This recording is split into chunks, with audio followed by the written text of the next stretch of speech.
तुर्की के राष्ट्रपति एर्दोआन इन दिनों जिस तरह की बयानबाजी कर रहे हैं वो ये साफ दिखा रहा है कि वो मुस्लिम देशों के खलीफा बनने का सपना फिर से देखने लगे हैं। लेकिन हकीकत ये है कि उनके इन कदमों से तुर्की की आर्थिक हालत लगातार बिगड़ती जा रही है। डॉलर के मुकाबले तुर्की की करेंसी लिरा बुरी तरह गिर चुकी है। देश में महंगाई काबू से बाहर है और हालात ऐसे हैं कि वहाँ के लोग यूरोपियन यूनियन में भागने की कोशिश कर रहे हैं। अब इसी बदहाल स्थिति के बीच एर्दोआन भारत से भी पंगा लेने लगे हैं। हाल ही में उन्होंने भारत और पाकिस्तान के बीच सीज फायर को लेकर एक बयान दिया, जिसमें उन्होंने पाकिस्तान का खुलकर समर्थन किया। उन्होंने कहा कि वो भारत और पाकिस्तान के बीच तनाव कम होने को लेकर संतुष्ट हैं, लेकिन साथ ही उन्होंने इस बात पर जोर दिया कि तुर्की हमेशा अपने भाई पाकिस्तान के साथ खड़ा रहेगा। एर्दोआन ने जम्मू कश्मीर में हुए आतंकी हमले और पाकिस्तान को निशाना बनाकर भारत की तरफ से की गई सैन्य कार्रवाई पर भी टिप्पणी की। उन्होंने दावा किया कि इस पूरे मामले में तुर्की ने अपनी स्थिति बिल्कुल साफ रखी है। इसके साथ ही उन्होंने पाकिस्तान के प्रधानमंत्री शहबाज शरीफ से हुई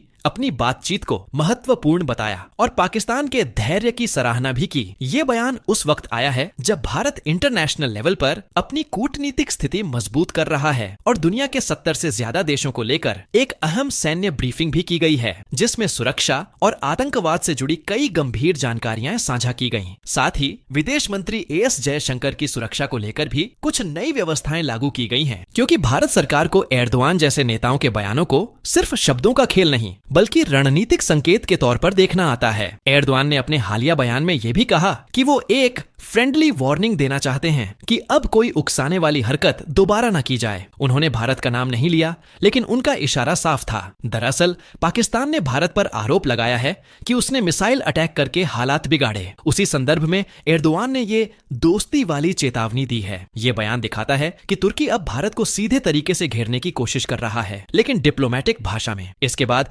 एर्दोआन ने यह भी कहा कि उन्हें उम्मीद है कि सीज फायर के बाद जो शांति बनी है वो आगे चलकर बाकी मुद्दों को सुलझाने में मदद करेगी, खासतौर पर पानी को लेकर। यही वो पॉइंट है जो भारत के लिए सबसे ज्यादा चौकन्ना करने वाला है, क्योंकि पानी का मुद्दा यानी इंडस वाटर ट्रीटी पहले तक सिर्फ भारत और पाकिस्तान के बीच की बात थी, लेकिन अब तुर्की, जिसका इस पूरे मामले से कोई लेना देना नहीं है, वो इसमें टांग अड़ाने लगा है। पाकिस्तान लगातार दुनिया में यह प्रचार कर रहा है कि भारत ने इंडस वाटर ट्रीटी को सस्पेंड करके उसका हक का पानी रोक लिया है, और अब एर्दोआन ने उसी बात को उठाकर कहा है कि दोनों देशों को इस मसले को मिलकर सुलझाना चाहिए। इसका मतलब साफ है, तुर्की अब सिर्फ जम्मू कश्मीर तक सीमित नहीं रहा, वो भारत और पाकिस्तान के बीच के हर मुद्दे पर बयान देने लगा है। ये कोई मामूली बात नहीं है। इंटरनेशनल पॉलिटिक्स में जब कोई देश किसी दूसरे देश के द्विपक्षीय मामलों में घुसने की कोशिश करता है, खासकर पानी जैसे संवेदनशील मुद्दों पर, तो वो सीधा सीधा दखल माना जाता है। और जब ये बयान तुर्की के राष्ट्रपति की तरफ से आए तो इसका असर भी अलग होता है। अब यहाँ सवाल यही उठता है कि भारत सरकार इस पर क्या प्रतिक्रिया देती है, क्योंकि अगर आज एर्दोआन जैसे नेता को नजरअंदाज कर दिया गया तो कल को यही चीजें बढ़ती जाएंगी और भारत को बार बार के बयानों का जवाब देना पड़ेगा। ऐसे में मोदी सरकार से यह उम्मीद की जा रही है कि वो अब तुर्की को उसका जवाब उसी की भाषा में दे,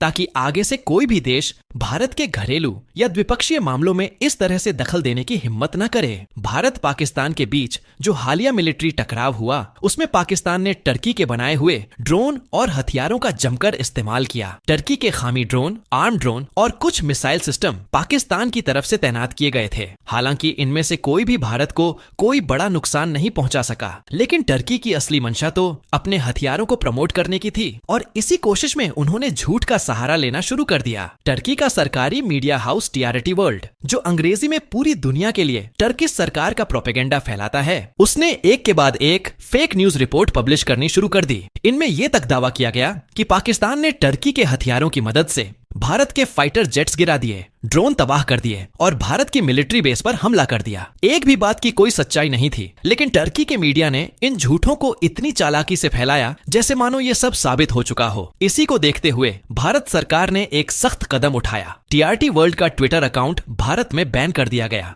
जिस तरह बीबीसी ब्रिटिश सरकार का और अल जजीरा कतर सरकार का मीडिया प्लेटफॉर्म है, उसी तरह टीआरटी वर्ल्ड टर्की सरकार का मुखपत्र है, जिसे 2015 में शुरू किया गया था। इसका काम साफ है, टर्किश सरकार के प्रोपेगेंडा को अंग्रेजी में पूरी दुनिया तक पहुंचाना। टीआरटी वर्ल्ड पर तो कार्रवाई हो गई, लेकिन बाकी कुछ चैनल्स जैसे राइटर्स और सीएनए ने भी बिना किसी ठोस सबूत के रफाल फाइटर जेट्स के गिराए जाने की झूठी खबरें फैलाई थीं। उम्मीद है कि इन पर भी जल्द कोई ठोस कदम उठाया जाएगा, क्योंकि ऐसी खबरें देश की छवि और सुरक्षा दोनों के लिए खतरा बन जाती है। अब बात भारतीय सेना की। भारत उन देशों के साथ जिनके साथ उसके अच्छे और रणनीतिक संबंध हैं, वहां के डिफेंस अटैचे भारत में तैनात रहते हैं। ये डिफेंस अटैचे सैन्य लेवल की डिप्लोमेसी का हिस्सा होते हैं। इससे दो देशों के बीच मिलिट्री कोऑपरेशन मजबूत होता है, जैसे कि मिलिट्री एक्सरसाइज, ट्रेनिंग प्रोग्राम्स, हथियारों की खरीद फरोख्त और बाकी रक्षा संबंधी गतिविधियों में साझेदारी होती है। इस तरह की सैन्य साझेदारी भारत को न सिर्फ अंतर्राष्ट्रीय स्तर पर मजबूती देती है, बल्कि दुश्मनों को भी ये साफ संदेश देती है कि भारत अकेला नहीं है, उसके साथ एक संगठित,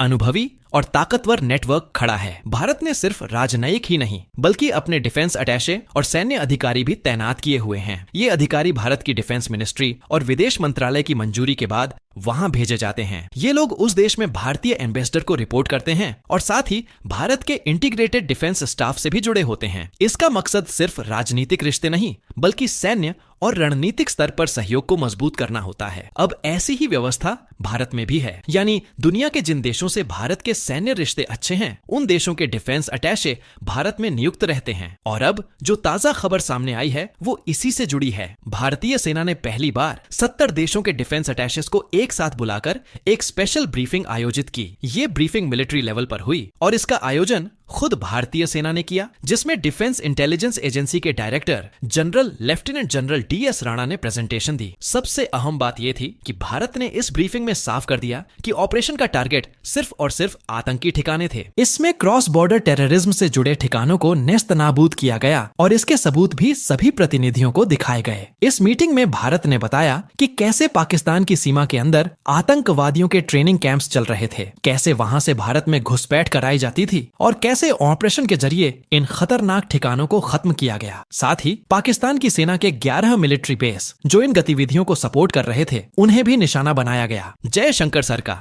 जो दिल्ली का रेजिडेंस है, वहां पर भी सिक्योरिटी को इंक्रीज करके एक्स्ट्रा लेयर प्रोवाइड करने के आदेश दिए गए हैं। इससे पहले लास्ट टाइम जयशंकर सर का सिक्योरिटी कवर अक्टूबर 2023 में अपग्रेड किया गया था। दिल्ली के मोनिक्षा सेंटर में जो स्पेशल मिलिट्री ब्रीफिंग हुई थी, उसमें 70 से ज्यादा देशों के डिफेंस अटैचे शामिल हुए। वो सिर्फ सुन नहीं रहे थे, बल्कि ब्रीफिंग के अहम पॉइंट्स को खुद अपने नोटबुक में लिख भी रहे थे। यह साफ दिखाता है कि इंडियन आर्मी की इस जानकारी को दुनिया के देश कितनी गंभीरता से ले रहे हैं। भारत ने इस ब्रीफिंग में जो ऑपरेशन सिंदूर के बारे में खुलासे किए, उसकी इंटरनेशनल कम्युनिटी में एक बड़ी स्वीकार्यता देखने को मिली। इसके बाद अफगानिस्तान से एक और चौंकाने वाली खबर आई है। तालिबान सरकार ने पूरे देश में शतरंज खेलने पर पाबंदी लगा दी है। उनके मुताबिक चेस इस्लाम में हराम है, इसीलिए इस खेल को बैन कर दिया गया है। अफगानिस्तान चेस फेडरेशन को भी खत्म कर दिया गया है। यह वही चेस है जिसकी शुरुआत भारत से हुई थी और अब तालिबान इसे पूरी तरह खत्म कर चुका है। यह फैसला तालिबान की उस सोच को दर्शाता है जो आधुनिक गतिविधियों और शिक्षा के खिलाफ जाती है। आज के दौर में हर दिन जियोपॉलिटिक्स का रंग बदल रहा है। कहीं कोई देश